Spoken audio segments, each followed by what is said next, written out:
الحمدللہ کفا وسلام علی عبادہ الذین اصطفیٰ اما بعد۔ اللہ تبارک و تعالی نے جیسے جناب رسول اللہ صلی اللہ علیہ وسلم کو ساری کائنات میں سب سے افضل بنایا، اولین اور آخرین کی آپ کو سرداری عطا فرمائی، ایسے ہی میرے عزیز بزرگوں اور دوستوں،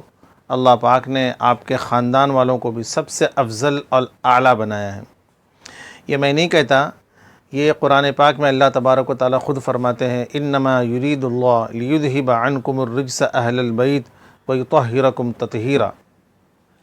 کہ نبی اللہ چاہتے ہیں کہ تمہارے گھر والوں سے گندگی کو دور رکھیں، تمہارے گھر والوں سے گندگی کو دور رکھیں اور ان کو مکمل پاکیزگی عطا فرمائیں۔ یہ آیت شریفہ جب نازل ہوئی تو اس کا جو شان نزول ہے، اس کا جو پس منظر ہے وہ یوں ہے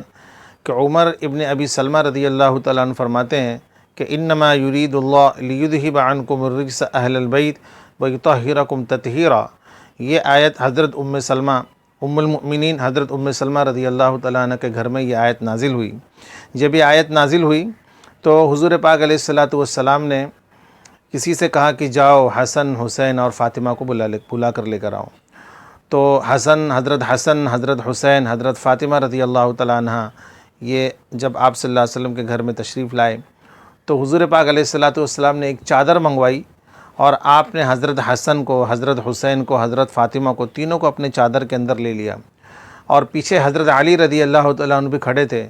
تو حضور پاک علیہ الصلاۃ والسلام نے کہا کہ علی تم بھی چادر کے اندر آ جاؤ، تو آپ نے چاروں کو اپنے چادر کے اندر سمیٹ لیا اور کہا کہ اے اللہ، یہ بھی میرے اہل بیت میں سے ہیں، ان سے بھی آپ گندگی کو دور فرمائیے اور انہیں مکمل پاکیزگی عطا فرمائیے۔ وہیں دور پر ام المؤمنین حضرت ام سلمہ کھڑی تھیں، تو انہوں نے عرض کیا کہ یا رسول اللہ، کیا میں بھی اہل بیت میں سے ہوں؟ تو حضور نے کہا کہ ہاں، تم تو اہل بیت میں سے ہو، تم تو خیر پر ہی ہو۔ مطلب یہ ہے کہ حضرت ام سلمہ اور دیگر ازواج مطہرات یہ تو اہل بیت میں سے ہے ہی، لیکن ان کے علاوہ حضرت فاطمہ، حضرت حسنین اور حضرت علی رضی اللہ تعالی عنہم اجمعین، یہ سارے کے سارے بھی اہل بیت میں سے ہیں، بلکہ یہ اہل بیت میں سے مخصوص لوگ ہیں۔ آج دیکھیے دوستو بزرگوں، ہم جس فرقے سے تعلق رکھتے ہیں، اس فرقے کے بانی کا، ان کی اولاد کا، پھر ان کی اولاد کا، ان کے بارے میں سارا ہم کو علم ہے۔ مثال کے طور پر اگر ہم تبلیغی جماعت سے تعلق رکھتے ہیں تو تبلیغی جماعت کے بانی کون ہیں، پھر اس کے بعد ان کے بیٹے، پھر ان کے بیٹے، پھر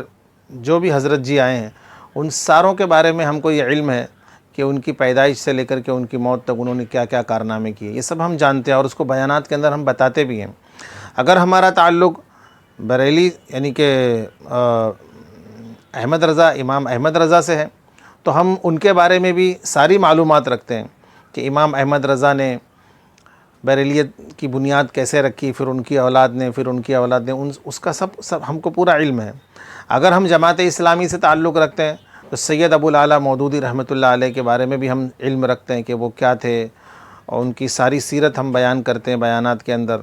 یہ سب چیزیں ہم بتاتے ہیں۔ اگر ہمارا تعلق اہل حدیث سے ہے تو ہم اہل حدیث کے بھی بانی مبانی اور ان کے جتنے بھی بڑے بڑے علماء کرام ہیں ان کے سیرت سے ہم بخوبی واقف ہیں۔ اگر ہم دیوبندی ہیں تو ہم یہ دیکھتے ہیں کہ دارالعلوم دیوبند کی بنیاد کس نے رکھی، اس کے پہلے بانی کون تھے، پھر اس کے بعد میں ان کی اولاد، پھر ان کی اولاد، پھر علماء دیوبند کی سارے سوانح ہم کو بخوبی یاد ہے اور بیانات کے اندر ہم اس کو بولتے بھی ہیں۔ لیکن ہم جتنے بھی اہل سنت والجماعت کا فرقہ ہے، ان سب کا تعلق رسول اللہ صلی اللہ علیہ وسلم کی ذات سے ہے اور بہت گہرا تعلق ہے، بلکہ خونی رشتے سے بھی بڑا گہرا رشتہ ہے، ایمانی رشتہ ہے۔ کل قیامت میں سارے رشتے ختم ہو جائیں گے، لیکن رسول پاک علیہ الصلاۃ والسلام سے جو رشتہ ہے وہی باقی رہے گا۔ حضور پاک علیہ الصلاۃ والسلام کے جو خاندان والے ہیں، ہم ان کے خاندان والوں کا کچھ بھی علم نہیں رکھتے۔ ہاں، اگر یہ کہا جائے کہ اہل تشیع یعنی شیعہ حضرات ہیں، وہی اپنے بیانات کے اندر اہل بیت حضرات کی جو تعریف کرتے ہیں اور جو اپنے بیانات کے اندر ان کے بارے میں جو علم رکھتے ہیں وہ صحیح ہے یا غلط ہے، میں اس پر بات نہیں کروں گا، لیکن اگر دیکھا جائے تو شیعہ حضرات ہی اہل بیت پر جو بات کرتے ہیں، سنی حضرات اہل بیت پر اتنی بات نہیں کرتے۔ ہمارے بچوں کو اگر پکڑ کر پوچھا جائے کہ آپ بتاؤ کہ حضرت حسن کے دوسرے بھائی کون تھے، تو وہ کہیں گے حسین۔ پھر پوچھیں گے کہ بتاؤ حسین کے بیٹے کون تھے، تو وہ نہیں بتا پائیں گے، کسی کو علم نہیں ہے۔ ہاں پڑھے لکھا طبقہ اس کو علم ہوگا، لیکن جو عام طبقہ اس کو علم نہیں ہے کہ حضرت حسین کے بیٹے حضرت زین العابدین تھے، ان کے بیٹے پھر باقر تھے، پھر امام جعفر صادق تھے۔ ایسا ایک لائن سے 12 امام آپ نہیں بتا سکتے ہو۔ اور اس کی وجہ یہی ہے کہ ہم نے اہل بیت سے جو ہمارا تعلق ہونا چاہیے، جو ہماری محبت ہونی چاہیے، وہ محبت ہماری صرف زبانی ہے، عملی نہیں ہے۔ اگر عملی ہوتی تو ہم کو یقیناً ان کے بارے میں سارا علم ہوتا۔ تو میرا یہ جو چھوٹا سا جو ویڈیو ہے وہ اہل بیت حضرات پر ہے کہ اہل بیت سے ہمارا تعلق مضبوط ہو۔ رسول پاک صلی اللہ علیہ، میں نہیں کہتا، دیکھو حدیث کے اندر آتا ہے، حضرت جابر ابن عبداللہ رضی اللہ عنہ فرماتے ہیں کہ 9 ذی الحجہ یعنی عرفات والے دن حضور پاک علیہ الصلاۃ والسلام کو میں نے دیکھا کہ آپ اپنی اونٹنی قصوہ پر جلوہ افروز ہیں اور آپ خطبہ دے رہے ہیں، اور آپ نے خطبے میں آپ نے کہا کہ میں تم لوگوں کے درمیان میں 2 چیزیں چھوڑ کر کے جا رہا ہوں۔ ایک تو ہے کتاب اللہ یعنی اللہ کی کتاب جس کو مضبوطی سے تھامے رہنا، اور دوسرے ہے میرے اہل بیت کی محبت۔ تو آج ہمارا کتاب اللہ سے تعلق تو ہے، قرآن سیکھتے ہیں، سکھاتے ہیں۔ عمل میں نہیں جاتا کہ کتنا عمل ہوتا ہے، لیکن قرآن سیکھ رہے ہیں، سکھا رہے ہیں۔ کیا اہل بیت کی محبت کو سیکھا جا رہا ہے، اس کو سکھایا جا رہا ہے، ان کی سیرت پر بات ہو رہی ہے؟ بالکل نہیں۔ صرف اتنا جانتے ہیں کہ حضرت علی، حضرت فاطمہ، حضرت حسن اور حضرت حسین، اور بہت ہوا تو امام زین العابدین۔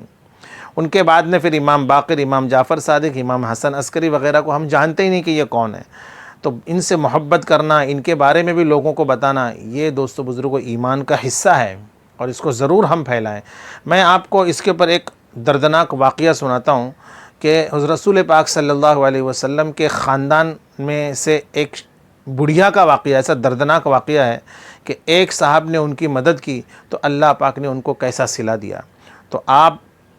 اہل بیت کی محبت کو اپنے دل کے اندر جگہ دیں، اور کوئی بھی سید خاندان آپ کو معلوم پڑتا ہے کہ یہ ہے سید خاندان والے، تو ان سے محبت رکھیں، جہاں تک ہو سکے ان کی مدد کریں۔ میں ایک دوسری حدیث آپ کو سناتا ہوں۔ حضرت عباس ابن عبد المطلب رضی اللہ تعالیٰ عنہ فرماتے ہیں کہ ہم جب قریش کے لوگ بیٹھ کر کے بات چیت کیا کرتے تھے، جب ہم میں سے کوئی ان کے پاس پہنچتا تو وہ اپنی بات چیت کو بند کر دیتے تھے، اور ہماری طرف ایسے دیکھتے تھے جیسے کہ ان کو ہمارا ان کے پاس آنا ناگوار گزر رہا ہے۔ جب ہم چلے جاتے پھر وہ بات چیت کرنا شروع کر دیتے تھے۔ تو ایسے ہی بہت دنوں تک ہوتا رہا۔ تو ہم اس سے پریشان تھے، تو ہم نے ایک دن حضور پاک علیہ الصلاۃ والسلام سے اس کی شکایت کی کہ حضور، ہم جب ان کے پاس جاتے ہیں تو یہ جو ہے اپنی بات چیت کو بند کر لیتے ہیں، اور جب ہم وہاں سے گزر جاتے ہیں تو بات چیت کرنا شروع کر دیتے ہیں۔ تو حضور پاک علیہ الصلاۃ والسلام کو جب یہ بات بتائی گئی تو آپ کا چہرہ غصے کے مارے سرخ ہو گیا، لال ہو گیا، اور آپ نے لوگوں کو بلا کر کے ایک اپنے اعلان کیا، آپ نے بیان کیا، اور آپ نے بتایا، خبردار کیا لوگوں کو کہ کیا ہو گیا لوگوں کو، میرے اہل بیت سے تم نفرت کرتے ہو؟ یاد رکھو، ایمان تمہارے دل میں اس وقت تک داخل نہیں ہو سکتا جب تک کہ تم اللہ کی محبت کی وجہ سے اور میری محبت کی وجہ سے ان سے محبت نہ کرو۔ تو حضور پاک علیہ الصلاۃ والسلام کے خاندان سے محبت کرنا، یہ میرے عزیز بزرگوں اور دوستوں، یہ ایمان کا ایک لازمی حصہ ہے۔ ہم حضور صلی اللہ علیہ وسلم سے محبت کرتے ہیں تو ان کے گھر والوں سے بھی ہم کو محبت کرنا ہے۔ آئیے میں آپ کو ایک محبت کا ایک ادنا سا قصہ سناتا ہوں، ایک بڑھیا کا واقعہ۔ ایک بزرگ نے اس بڑھیا کے ساتھ میں جو سید خاندان کی سے تھیں انہوں نے ہیلپ کی، انہوں نے ان کی مدد کی، تو اللہ نے اس کا کیا صلہ دیا، آئیے سنتے ہیں۔ آج سے بہت سال پہلے ربیع ابن سلیمان رحمۃ اللہ علیہ ایک بزرگ گزرے ہیں۔ وہ کہتے ہیں کہ ایک سال میرا حج کا ارادہ ہوا، تو میں، میرے بھائی اور میرے محلے کے بہت سارے لوگ، یعنی ایک جماعت پوری جو ہے وہ حج کے ارادے سے نکلی۔ ہم نے ہمارے ساتھ میں بہت سارے سامان، کھانے پینے کا سامان اور اپنا توشہ اور کافی پیسہ لے کر کے ہم لوگ نکلے، اور جب ہم کوفہ میں پہنچے تو ہم نے وہاں پڑاؤ ڈالا کہ تھوڑا دیر آرام کر لیں گے، تھوڑی ضرورت کی چیزیں خرید لیں گے۔ جب ہم وہاں اترے، کچھ لوگ آرام کرنے لگے، کچھ لوگ ضرورت کا سامان خریدنے کے لیے گئے۔ میں بھی بازار میں کچھ ضرورت کا سامان خریدنے کے لیے گیا، تو میں نے دیکھا کہ بازار کے کنارے جہاں پر ویران سی ایک جگہ تھی، تو وہاں پر ایک خچر مرا ہوا پڑا تھا، اور اس کے پاس ایک بڑھیا تھی جس کے کپڑے بوسیدہ تھے، پھٹے پرانے تھے، اور اس کے ہاتھ میں ایک تھیلی تھی جس کو زنبیل کہتے ہیں، وہ تھیلی تھی، اور اس کے ہاتھ میں، بڑھیا کے ہاتھ میں ایک چاقو تھا۔ وہ چاقو کو لے کر کے بڑھیا اس مرے ہوئے خچر کا گوشت کاٹ کاٹ کر کے اس تھیلی کے اندر ڈال رہی تھی۔ جب میں نے دیکھا تو میرے دل کے اندر خیال آیا کہ ہو نہ ہو یہ بڑھیا کوئی ایسی عورت ہے جو یہاں سے گوشت مرے ہوئے خچر کا گوشت لے جائے گی اور کہیں لے جا کر کے اس کو پکائے گی، اور پکا کر کے پھر ان لوگوں کو کھلائے گی۔ ہو سکتا ہے کوئی بھٹیارن عورت ہو جو اپنے بھٹیارے میں، جو اپنے ہوٹل میں اس کو لے کر جا کر کے پکا کے لوگوں کو کھلائے گی۔ تو اس کا پیچھا کرنا چاہیے، اور اگر یہ واقعی میں ایسا کر رہی ہے تو لوگوں کو بتانا چاہیے کہ یہ غلط کر رہی ہے، مردار کھلا رہی ہے۔ تو بہرحال میں اس کے پیچھے پیچھے چلا، اور وہ بھی چلتی رہی، میں بھی پیچھے پیچھے چلتا رہا، اس طرح پر کہ وہ مجھے نہ دیکھے۔ تو میں نے دیکھا کہ وہ ایک ایسے مکان پر جا کر کے کھڑی ہوئی کہ جو کافی بڑا تھا، اور اس کا دروازہ بھی کافی بڑا تھا۔ اس نے باہر سے کنڈی کھٹکھٹائی، اندر سے آواز آئی، کون؟ تو باہر سے یہ بڑھیا کہتی کہ میں بدحال تمہاری ماں، بدحال عورت تمہاری ماں ہوں۔ تو فوراً دروازہ کھولا گیا، جس میں سے 3-4 لڑکیاں وہ باہر آئیں، اور انہوں نے اپنی ماں کو اندر لیا۔ اس کے بعد میں دروازہ بند کر دیا گیا۔ میں دروازے کے کیواڑ میں سے، یعنی کچھ پھٹن تھی دروازے کے اندر، میں نے اس کے اندر سے دیکھا تو دیکھا کہ یہ پورا گھر جو ہے ان کا، وہ پورا ایک دم برباد گھر تھا، یعنی گھر کے اندر کوئی ساز و سامان نہیں تھا، اور لڑکیوں کے چہرے پر بھی فقر و تنگ دستی کے آثار ایسے نمایاں تھے کہ پتہ چلتا تھا کہ واقعی میں انہوں نے کئی دن سے کھایا پیا نہیں ہے، بالکل بے حال تھی لڑکیاں۔ وہ عورت یہ کہہ رہی ہے بڑھیا اپنے بچوں سے کہ اس میں سے گوشت نکالو اور اس کو بھونو اور اس کو کھا جاؤ، آج اسی پر ہم گزر بسر کر لیتے ہیں۔ اتنے میں وہ گوشت بھوننے لگی تو میں نے باہر سے کھٹکھٹایا، تو اندر سے آواز آئی، کون؟ تو میں نے کہا کہ میں ایک پردیسی ہوں۔ کہا کہ پردیسی کا یہاں کیا کام؟ تو اس پردیسی نے کہا کہ جو تم کر رہے ہو وہ مت کرو، جو تم مردار کھا رہے ہو وہ مردار مت کھاؤ، کیونکہ مجوسیوں کے ایک فرقے کے علاوہ کوئی بھی مردار نہیں کھاتا، باقی جتنے بھی مذہب ہیں سب مذہب کے اندر مردار کھانا یہ ناجائز اور حرام ہے۔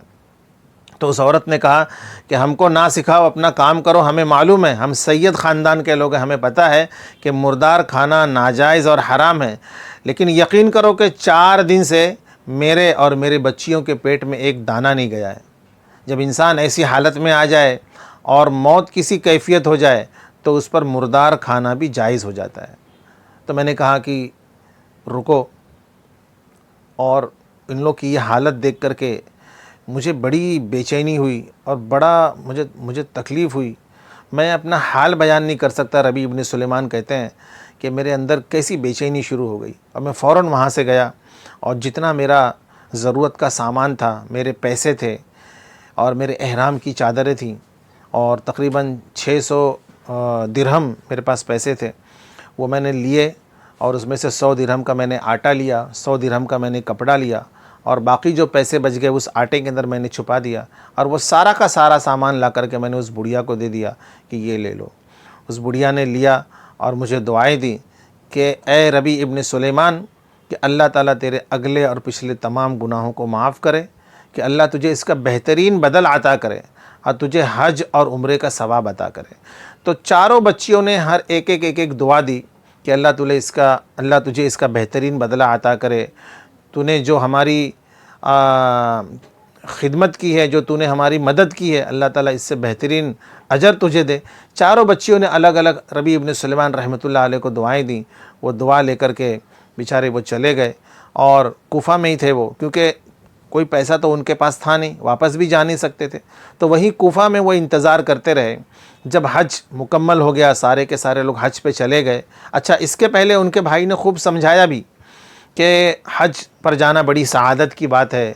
حج سے جب آدمی لوٹتا ہے تو ایسا رہتا ہے جیسے کہ آج ہی اس کی ماں نے اس کو جنم دیا ہے، سارے گناہ اس کے معاف ہو جاتے ہیں۔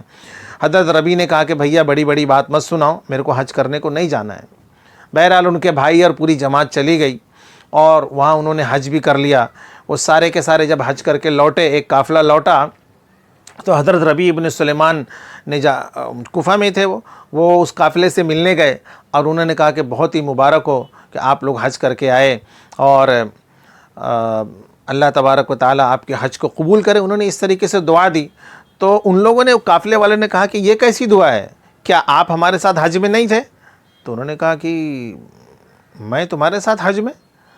تو انہوں نے انکار کیا، لیکن یہ کہہ رہے تھے انکار کیوں کر رہے ہو، آپ تو ہمارے ساتھ حج میں تھے۔ اتنے میں ان کے بھائی اور ان کے محلے کا قافلہ بھی حاجیوں کا آ گیا، تو انہوں نے یہاں سے اٹھ کر کے پھر ان کے پاس بھی گئے، اپنے بھائی سے ملے، اپنے محلے والوں سے بھی ملے، اور ان کو وہی دعا دی کہ اللہ تعالیٰ تمہارے طواف کو قبول کرے، تمہارے رمی جمرات کو قبول کرے، اور تمہاری جو ہے قربانی کو اللہ قبول کرے، اور تمہارا عرفات کے میدان میں ٹھہرنے کو اللہ قبول کرے۔ تو انہوں نے کہا بھائی یہ کیسی دعا ہے، تم تو ایسا کہہ رہے ہو جیسا کہ تم ہمارے ساتھ نہیں تھے۔ بتاؤ، تم نے ہمارے ساتھ طواف نہیں کیا، تم نے ہمارے ساتھ شیطان کو کنکری نہیں ماری، تم ہمارے ساتھ عرفات کے میدان میں نہیں ٹھہرے رہے، تم مکے میں ہمارے ساتھ نہیں تھے، تم مدینے میں ہمارے ساتھ نہیں تھے۔ یہ بات چلی رہی تھی کہ ان میں سے ایک آدمی اٹھا، اس نے کہا ارے بھائی تم مدینے میں ہمارے ساتھ نہیں تھے کہ تم اور میں ایک ساتھ جو ہے وہ رسول پاک صلی اللہ علیہ وسلم کے قبر اطہر پر کھڑے ہو کر کے ہم درود پڑھ رہے تھے، اور اتنا زیادہ ازدحام تھا، اتنا زیادہ وہاں مجمع تھا، تم نے ایک تھیلی میرے ہاتھ میں دے دی اور کہا کہ یہ لے لو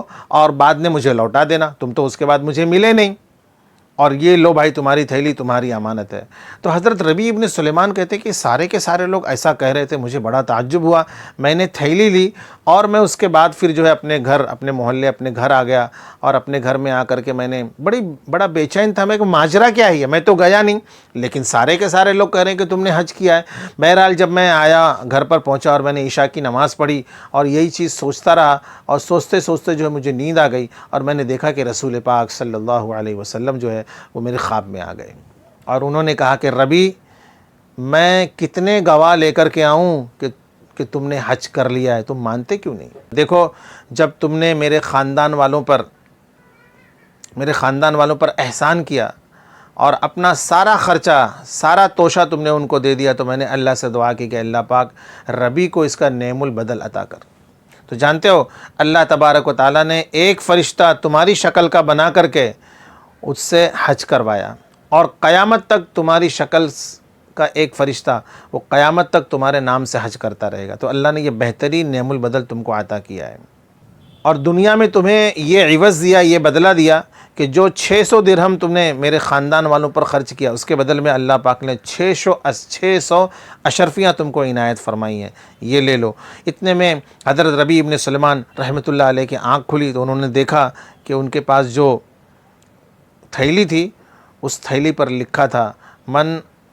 عملنا ربیحا، کہ جو ہمارے ساتھ میں معاملہ کرتا ہے وہ فائدہ اٹھاتا ہے۔ تو انہوں نے جب اشرفی تھیلی کو کھول کر جب دیکھا تو اس میں واقعی 600 اشرفیاں تھیں۔ تو یہ اللہ تبارک و تعالیٰ ایسا نعم البدل عطا فرماتے ہیں کہ اگر ہم سید خاندان والوں کی عزت کریں، اور اگر وہ مفلس اور نادار ہیں تو ان کی مدد کریں، بلکہ ان کی نہیں، مسلمانوں کی مدد کرے، بلکہ مسلمان کی نہیں، پوری انسانیت کی اگر ہم مدد کریں ہماری اپنی حیثیت کے موافق، تو اللہ تبارک و تعالی ہم کو ایسے ہی بدل عطا فرمائیں گے جیسے ربیع ابن سلیمان رحمۃ اللہ علیہ کو اس کا بدل عطا فرمایا۔ وآخر دعوانا الحمدللہ رب العالمین۔